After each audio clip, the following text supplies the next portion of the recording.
Assalamualaikum warahmatullahi wabarakatuh dan salam sejahtera bagi kita semua.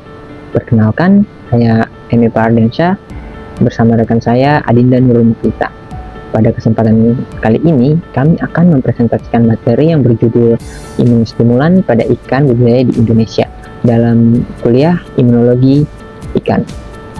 Kami sendiri dari Ilmu Perikanan Universitas Halu Oleo. Dalam mata kuliah ini, dosennya terdiri dari Profesor Indriani Nur, PhD, Dr. Waode Harlis, MSc, dan Dr. Insinyur Yusnaini, DAA.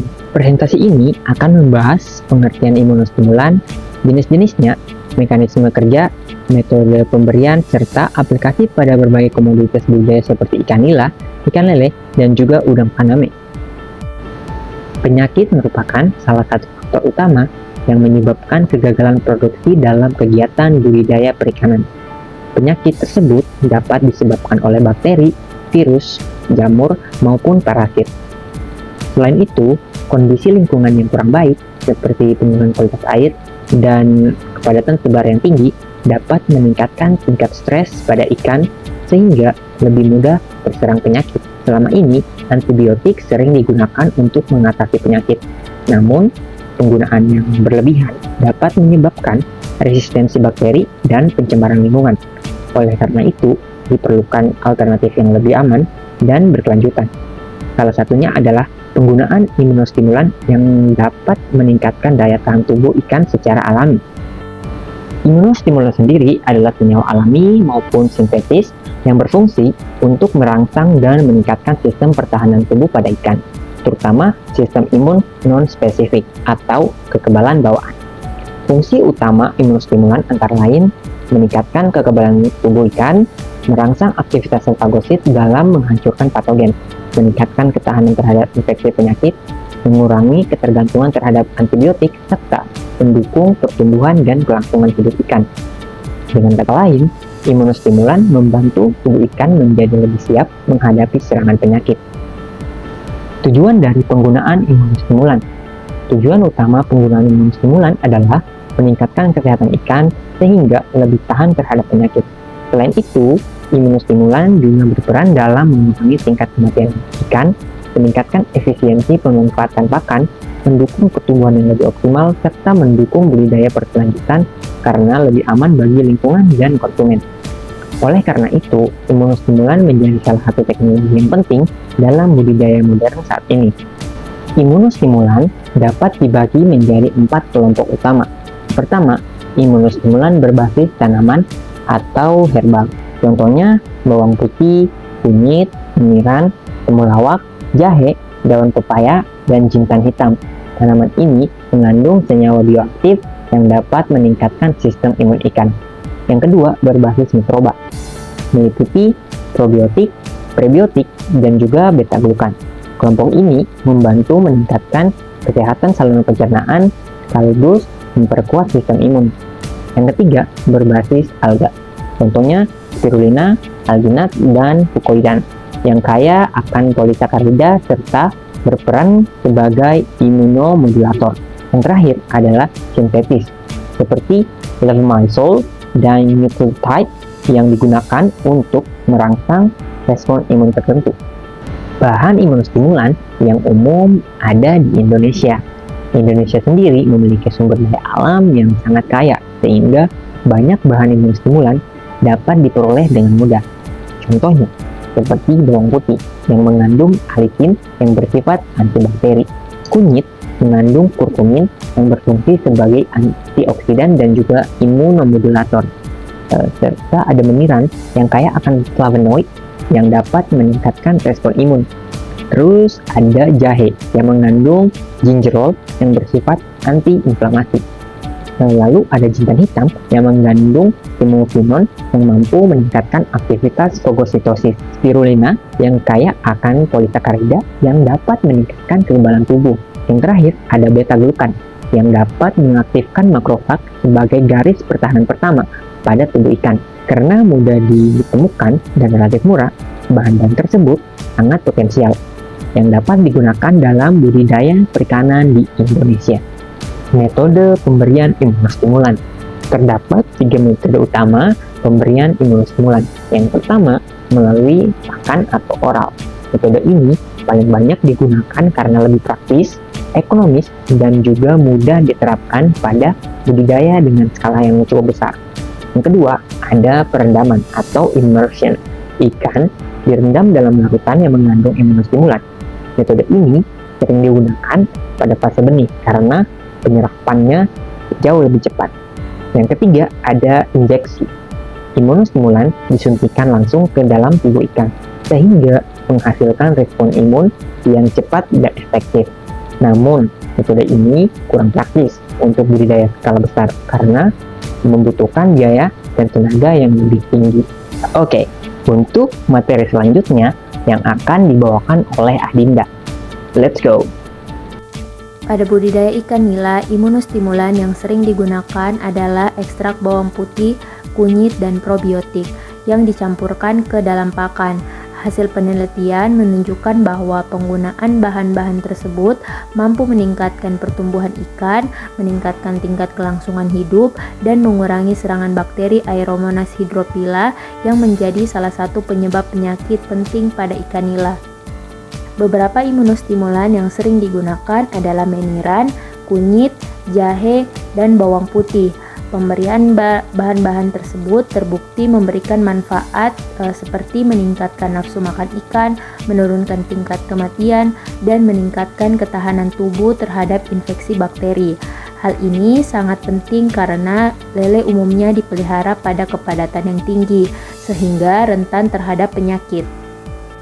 Dalam budidaya udang faname, imunostimulan yang banyak digunakan adalah beta-glukan, alginat, probiotik, dan fukoidan. Manfaat yang diperoleh yaitu dapat meningkatkan jumlah hemosit yang merupakan sel darah yang berperan dalam sistem pertahanan udang, dapat meningkatkan aktivitas fagositik, dan meningkatkan ketahanan terhadap penyakit serius seperti WSSV, White Spot Syndrome virus, dan infeksi bakteri Vibrio. Imunostimulan memiliki kelebihan dan kekurangan. Adapun kelebihannya yaitu ramah lingkungan, mengurangi penggunaan antibiotik, aman bagi konsumen, mudah diperoleh, dan biaya relatif murah. Adapun kekurangannya yaitu dosis optimal berbeda untuk setiap spesies, efektivitas dipengaruhi oleh kualitas bahan, kemudian respon tidak secepat antibiotik, dan penggunaan berlebihan dapat menyebabkan penurunan fungsi sistem imun atau imunosupresi. Adapun mekanisme kerja dari imunostimulan yaitu imunostimulan bekerja dengan merangsang sel-sel imun seperti makrofag dan leukosit. Setelah sistem imun teraktivasi, tubuh ikan akan meningkatkan produksi berbagai enzim dan senyawa pertahanan. Berikut saya akan menjelaskan mengenai alur kerja dari imunostimulan. Tahap yang pertama yaitu pemberian imunostimulan yang dapat diberikan melalui pakan, perendaman, dan injeksi. Tahap yang kedua yaitu aktivasi sel imun yang bertujuan untuk merangsang makrofag, monosit, neutrofil, dan leukosit. Pada tahap yang ketiga, produksi enzim pertahanan yang bertujuan untuk meningkatkan aktivitas berbagai enzim dan molekul pertahanan yang dapat membantu ikan melawan patogen dan stres lingkungan. Pada tahap yang keempat, peningkatan kekebalan, dan tahap yang kelima yaitu resistensi terhadap penyakit, sehingga ikan tahan terhadap penyakit. Mekanisme kerja dari imunostimulan akan meningkatkan beberapa parameter imun. Yang pertama, aktivitas makrofag. Makrofag adalah sel imun non-spesifik yang berperan sebagai garis pertahanan pertama tubuh. Makrofag mengenali, menangkap, dan mencerna patogen melalui proses fagositosis. Pemberian imunostimulan dapat meningkatkan aktivitas makrofag sehingga kemampuan ikan dalam melawan infeksi menjadi lebih baik. Kemudian yang kedua yaitu kemampuan fagositosis. Fagositosis adalah proses ketika sel imun seperti makrofag dan neutrofil mengenal dan menghancurkan mikroorganisme patogen yang masuk ke dalam tubuh ikan. Pemberian dari imunostimulan mampu meningkatkan aktivitas dan kemampuan fagositosis sel imun sehingga ikan lebih efektif melawan infeksi bakteri, virus, dan parasit. Kemudian, yang ketiga yaitu produksi lisozim. Lisozim merupakan enzim antibakteri yang termasuk komponen penting sistem imun non-spesifik pada ikan. Enzim ini diproduksi oleh berbagai sel imun, terutama makrofag, neutrofil, dan jaringan mukosa. Kemudian selanjutnya yaitu jumlah leukosit. Leukosit atau sel darah putih merupakan komponen utama sistem imun pada ikan yang berfungsi melindungi tubuh dari infeksi bakteri, virus, jamur, dan parasit. Pemberian imunostimulan dapat meningkatkan jumlah leukosit sehingga kemampuan pertahanan tubuh ikan menjadi lebih baik. Kemudian yang kedua yaitu produksi antibodi. Antibodi adalah protein pertahanan yang diproduksi oleh limfosit B sebagai respon terhadap masuknya antigen atau patogen ke dalam tubuh ikan. Peningkatan produksi antibodi dapat menunjukkan bahwa sistem imun mampu memberikan respon yang lebih efektif terhadap antigen sehingga risiko infeksi dan mortalitas dapat ditekan. Kemudian yang selanjutnya yaitu aktivitas antioksidan.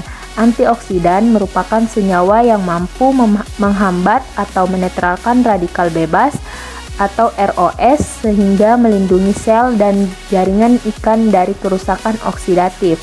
Aktivitas antioksidan berperan dalam menetralkan radikal bebas yang terbentuk akibat stres lingkungan maupun infeksi, sehingga membantu menjaga kesehatan dan meningkatkan respon imun pada ikan. Kesimpulan dari hasil kerja kelompok kami yaitu bahwa imunostimulan merupakan alternatif yang efektif dan ramah lingkungan yang bertujuan untuk meningkatkan kesehatan ikan budidaya. Bahan imunostimulan dapat berasal dari tanaman, mikroba, alga, maupun bahan sintesis. Pemberiannya dapat dilakukan melalui pakan, perendaman, atau injeksi. Di Indonesia, bahan seperti bawang putih, kunyit, meniran, jahe, spirulina, beta-glukan, dan jintan hitam banyak digunakan karena mudah diperoleh dan terbukti mampu meningkatkan kekebalan tubuh, pertumbuhan, serta ketahanan terhadap penyakit. Oleh karena itu, imunostimulan berperan penting dalam mendukung budidaya perikanan yang sehat, produktif, dan berkelanjutan. Demikianlah presentasi dari kami terkait imunostimulan pada ikan budidaya di Indonesia. Thanks for your attention and bye-bye.